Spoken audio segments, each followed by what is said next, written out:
Are you pleading guilty because you are guilty? Yes. A little more than 6 months after Bryan Kohberger admitted to murdering 4 University of Idaho students, the families of those students are going to court suing the university that brought Kohberger to the Pacific Northwest. I go through the claims the families are making in the explosive lawsuit and the huge red flags that prompted it.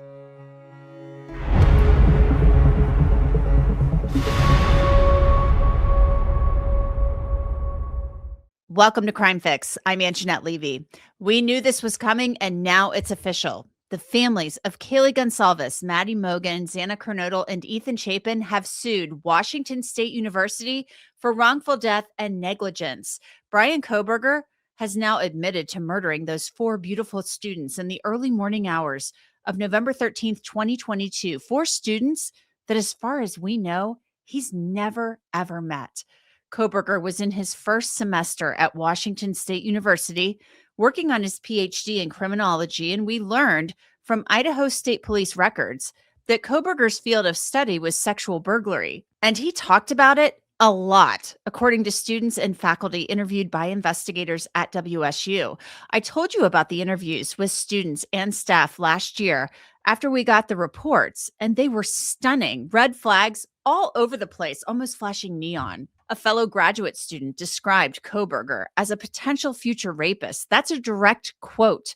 Those investigative reports have formed the basis for the lawsuit, where the families of Maddie, Kaylee, Xana, and Ethan claim WSU brought Kohberger to Washington State, and when they realized they had a problem on their hands, they didn't do enough to get rid of him. According to the investigative reports and the lawsuit, the plan was to let Kohberger remain as a teaching assistant until the end of the fall semester in 2022. That would have been in December of 2022, a month after the killings. And then the criminology department wasn't going to renew his funding. That would have sent Kohberger back to Pennsylvania to his parents, more than likely. Now, one Washington State University professor told Idaho State Police he feared a potential lawsuit from Kohberger if they got rid of him too soon. Now look where we are. All 4 families are united in suing WSU, essentially claiming the faculty enabled Kohberger over months to stalk the victims and plan the murders. The suit says the ISP documents paint a deeply disturbing picture of the breathtaking level of organizational paralysis and inaction. The suit begins. This case arises out of the violent assault and murder of 4 University of Idaho students by a Washington State University WSU employee with a known history of threatening, stalking, and predatory behavior. It continues.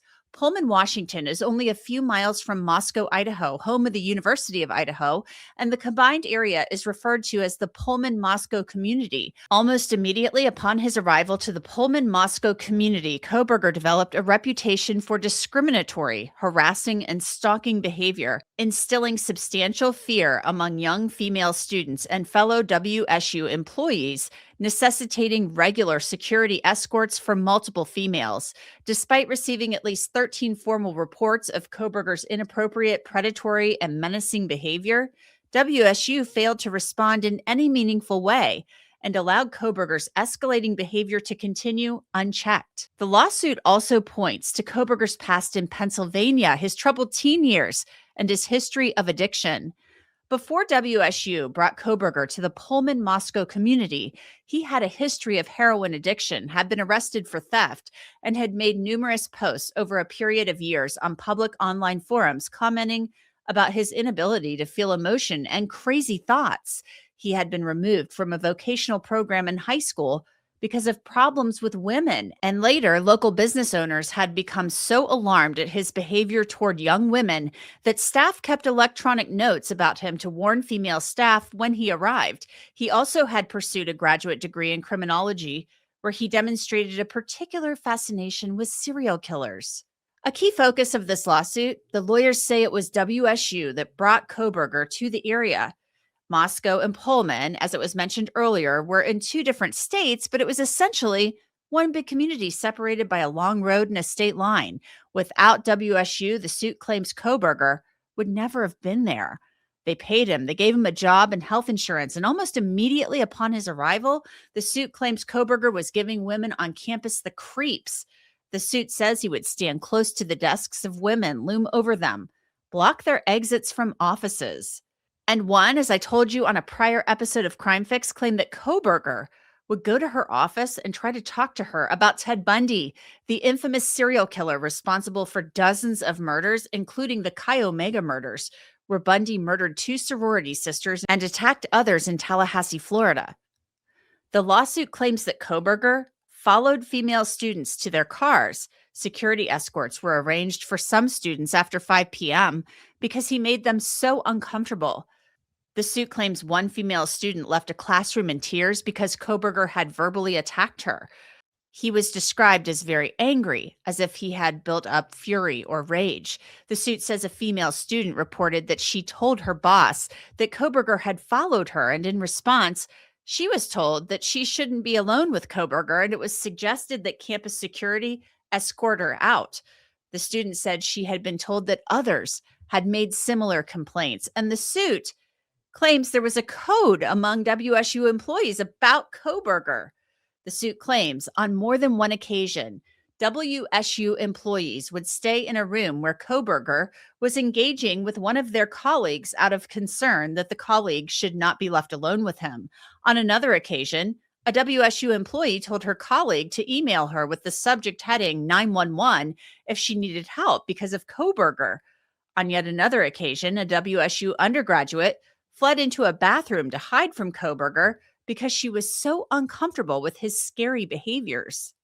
The suit claims that professors in WSU's criminology department knew they had this big problem on their hands in September and October, and they were planning an intervention. The suit claims WSU's Office of Compliance and Civil Rights had 13 complaints about Kohberger, but the person in charge of acting on those complaints admitted to not doing anything about them or meeting with Bryan Kohberger. And this next part even quotes one of the WSU professors who was interviewed by Idaho State Police and her stunning analysis of Bryan Kohberger. The suit states, one female graduate student reported that she wondered why people in power in the WSU Criminal Justice Department did not meaningfully address Kohberger's behavior. During one of several faculty meetings where Kohberger was discussed extensively, one faculty member remarked, "Mark my words, I work with predators. If we give him a PhD, that's the guy that in that many years when he is a professor, we will hear he is harassing, stalking, and sexually abusing his students." This same WSU professor believed that Kohberger was already stalking people. The suit goes on to claim that WSU had an obligation to control Kohberger since he was employed by them and didn't. One portion of the suit states, under WSU policies, one condition of employment was that Kohberger complete a sexual misconduct declaration prior to his hire. He had to declare whether he was the subject of any findings or investigation into sexual misconduct. A failure to provide complete and accurate information in this declaration can result in WSU withdrawing the offer of employment. The suit also points out that WSU has a policy requiring background checks for its employees. The suit states, had WSU performed a comprehensive pre-employment background check on Kohberger, it likely would have revealed significant red flags and the risk of hiring Kohberger and bringing him to the Pullman Moscow community. The suit against WSU makes claims of wrongful death, negligence, and outrage, along with the 9 violations for not preventing stalking. There are a number of images in the suit, including the improvement plan WSU placed Kohberger on as they planned to oust him at the end of the semester, where he was required to meet weekly with a supervisor. Also, the front cover of WSU's Graduate School's Policies and Procedures Manual, along with a trespass notice to Kohberger on the date of his arrest, telling him he's not allowed on university property any longer. There are also news stories about a WSU police sergeant resigning over sexual misconduct allegations. The suit claims the university's recent history of sexual misconduct claims served as a backdrop for Kohberger and how he was handled by the school. The chief also stepped down in that instance. The suit also details Kohberger's obsession with serial killers like the Gainesville Ripper, Danny Rolling, who dressed in all black and murdered female college students with a K-bar knife. As Kohberger admitted to doing, Rolling broke into a home through a sliding glass door, wearing a mask. The suit also discusses Kohberger's fixation with non-consensual pornography, searches for which were found on his cell phone. The lawyers for the families said in a statement, "The information now coming to light paints a disturbing picture of institutional inaction in the face of repeated and dire warnings. These failures were not the result of a lack of authority or available safeguards, but rather a breakdown in accountability and responsibility at critical moments. The victims' families have come together with a shared purpose to seek transparency, accountability, and meaningful reform. This effort is not about vengeance or speculation. This is about ensuring that institutions entrusted with the safety of young people take threats seriously and act decisively when warning signs are present." Okay, so to discuss this wrongful death lawsuit filed by the families of the 4 victims in those Idaho murders, just awful case, I want to bring in John Day. He's a criminal defense attorney, but also has experience in wrongful death cases. John, what are your first thoughts? I mean, this is a 126-page lawsuit chock full of information. Basically, they're saying, look, Washington State University, they knew they had a predator on their hands, a potential future rapist is what they called him. And they did nothing but give the guy an improvement plan.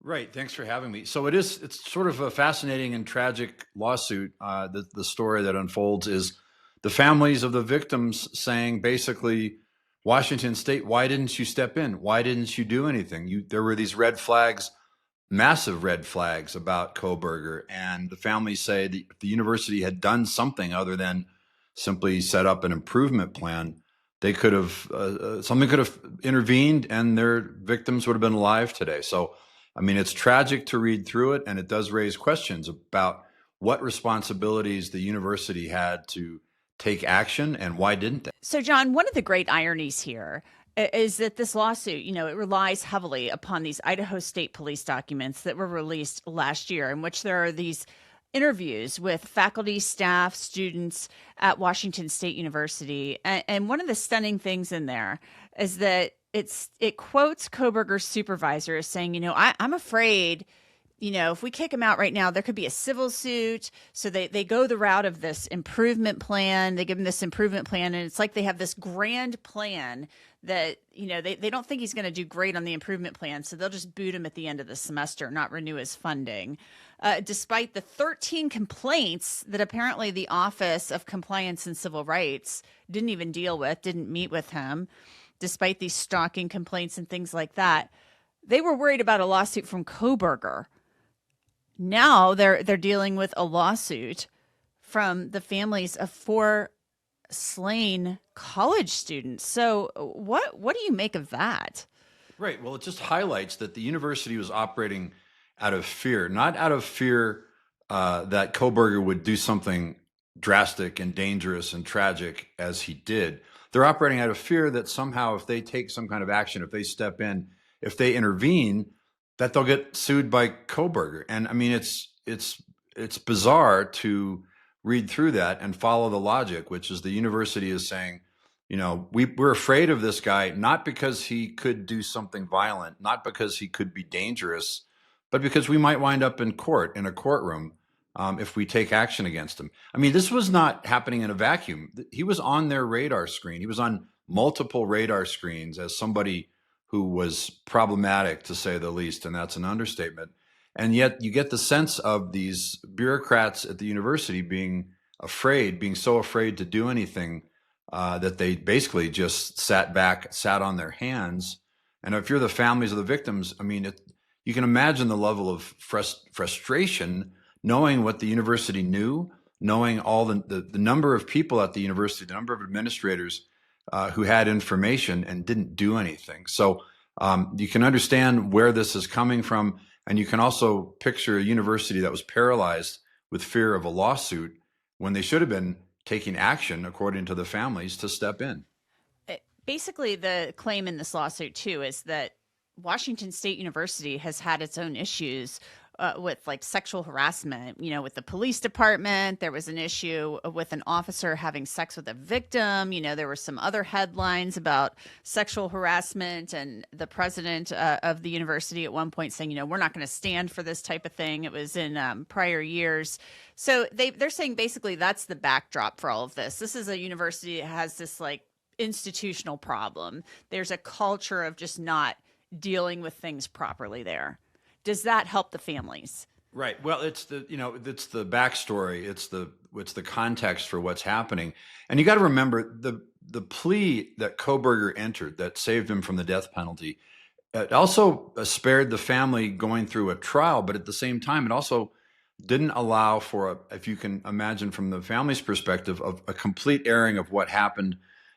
There's argument that they didn't get the satisfaction of going through a trial. So the civil suit against the university may be the next best thing for them to get some type of justice for the context of what happened, some type of justice for the idea that if the university had all this information, why didn't somebody step in? And if the context was also that the university had these significant problems, significant issues, it points to, a failure at the top all the way down. So you can understand why the family is seeking some type of justice, because they didn't get it necessarily with a trial that ended up with a conviction. There was a plea, but I think there's an argument to be made that if there had been a trial, they would at least have had some more level of satisfaction. So the civil suit may be the next best thing, and pointing the fingers at the university for having a failure from the top down may give them some level of justice that they might not have gotten otherwise. And they didn't find out about any of this stuff, the gravity of it, Right.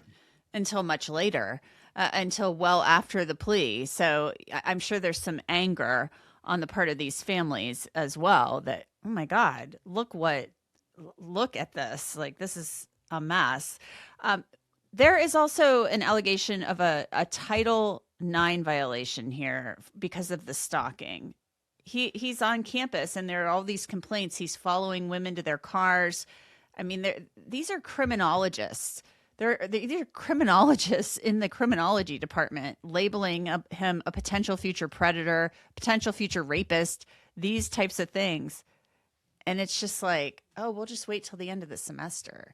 Right, I'm not saying any of them were like thinking, oh, he's going to go out and murder 4 beautiful college students. But come on. I mean, these are experts. Right. They are experts. And that's what makes it even more horrifying. The idea that these are people, this was their field. This was the things that they had studied. And these were the people who were observing this and the complaints that were piling up. And so the Title IX claim that it does seem like, in the scope of things, these 4, sweet kids were murdered. But the Title IX claim is a way that the family can try to achieve justice by saying to the university, you had an obligation to protect our students, and you violated that obligation by not taking some kind of action against Kohberger. So while it may seem sort of technical to claim a Title IX violation, it's one of the cards that the families get to play in fighting back against this incredibly horrific injustice. And if they can't hold Kohberger responsible any further because he's already been convicted, but they can hold the institution where these students were enrolled and where they assume that they would be protected from this. So you can understand where the family's coming from, saying to the university, you did not fulfill your obligations to protect our children. If you're the university, though, how do you defend this? I mean, this is a big one. I mean, Yeah. you have your own staff saying we thought he was going to be a predator. We can't give this guy a PhD. Right. Well, it's a tough one to defend, and most likely this case is going to settle before it gets to a trial because, what are the university's defenses? Well, how do you predict the future and so on? At the same time, there are plenty of ways that their own criminology department, their own specialist in criminology, were predicting the future, and they didn't listen. The university administrators didn't listen. So it's not one I would want to defend on the university side because there were so many failings, there were so many failures along the way. That if they had just paid attention, you can see the family's point. If the university had just paid attention, those 4 might be alive. And that is the most sickening part of this. There is no reason for those 4 kids. I call them kids because they were in college, Yeah. but there's no reason for them to be dead except for what happened. It's horrific. John Day, thank you so much. Thanks for having me. Washington State University has not yet responded to this suit. And that's it for this episode of Crime Fix. I'm Angenette Levy. Thanks so much for being with me. Remember, you can watch and listen to us on Spotify along with watching us here on YouTube. We'll see you back here next time.